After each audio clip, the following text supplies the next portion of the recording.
মুস্তাফিজ তো আমাদের বাংলাদেশের একটা রত্ন। এই 40 বছর বয়সে এসেও মাহমুদুল্লাহ দেখাই দিচ্ছে যে প্রতিটা ম্যাচে সে ভালো করতেছে। মাহমুদুল্লাহকে অবসর নিতে মনে বাধ্য করা হয়েছে। বাংলাদেশে একজন আন্ডাররেটেড প্লেয়ার হচ্ছে মাহমুদুল্লাহর যেরকম কোয়ালিটি এবং যেরকম খেলা ছিল তার, ওইরকম সে কিন্তু মূল্যায়নটা পায় না। সবচেয়ে শকিং নিউজ হচ্ছে যে মুস্তাফিজকে যে এবার IPL এ সবচেয়ে বেশি দামি নিছিল, কিন্তু এবার যে তারা যে আমরা কোনো রিজন আমরা জানি না কোন কারণে যে এরা বাদ দিছে। এটা অল টাইম আমার ফেভারিট প্লেয়ার সাকিব মাহমুদুল্লাহ, একসময় আমাদের পঞ্চম পাণ্ডব ছিল।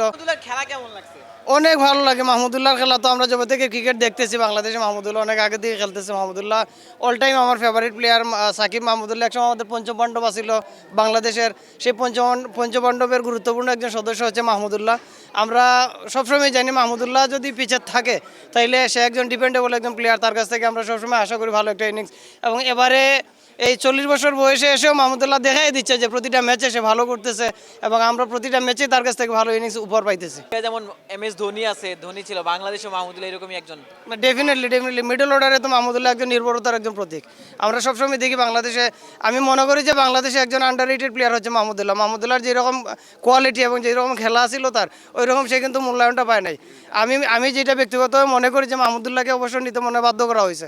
কারণ মাহমুদুল্লাহ এখনও যে পরিমাণ ফিটনেস আছে, যে ফিটনেসে হয়তো একটু উইক থাকতে পারে, বাট যদি ওইটা সে কন্টিনিউসলি খেলার মধ্যে থাকতো তাহলে তার ফিটনেসটা আরও ভালো থাকতো। তবে আমি মনে করি যে মাহমুদুল্লাহ শুধু না, বাংলাদেশের প্রত্যেকটা সিনিয়র প্লেয়ারকেই সম্মানের সহিত সসম্মানে তাদেরকে যেন রিটায়ার নেওয়ার একটা ব্যবস্থা করে দেওয়া হয়, এটা আমি আশা করি। মাহমুদুল্লাহর মতো যেন সবাই এইভাবে সাইলেন্টলি যেন বিদায় না হয়। আপনার মুস্তাফিজের খেলা কেমন লাগছে? মুস্তাফিজ তো no doubt about it, Mustafiz তো আমাদের বাংলাদেশের একটা রত্ন। আমরা একটা সময় ছিল আমরা শুধু সাকিবকে গ্লোবালি দেখতাম, পৃথিবীর বিভিন্ন দেশের লিগে সাকিব ঘুরে বেড়াইতো, খেলতো। এখন আমরা দেখতেছি ডে বাই ডে মুস্তাফিজকে আমরা দেখতেছি বিভিন্ন লিগে। এবং এবারে সবচেয়ে শকিং নিউজ হচ্ছে যে মুস্তাফিজকে যে এবার IPL এ সবচেয়ে বেশি দামি নিছিল, কিন্তু এবার যে তারা যে আমরা কোনো রিজন আমরা জানি না কোন কারণে যে এরা বাদ দিছে। এটা আমরা তো জানি না যে বাংলাদেশ ইন্ডিয়ার সাথে কোনো যুদ্ধ হয়েছে বা কোনো ধরনের মারামারি হয়েছে, আমরা জানি না। কিন্তু উইদাউট রিজন তারা যেভাবে বাদ দিছে, আমাদের বাংলাদেশের ক্রিকেট বোর্ডের উচিত, এবং আমি ইতিমধ্যে খবর পাইছি যেটা তারা বাংলাদেশের IPL-কে বয়কট করছে, সব ধরনের সম্প্রচার বয়কট করছে। এবং ইন্ডিয়াতে বাংলাদেশ টিম যাতে ক্রিকেট খেলতে না যায়, এটাও আমরা চাইবো যে যেন নিশ্চিত করে বলা হয়।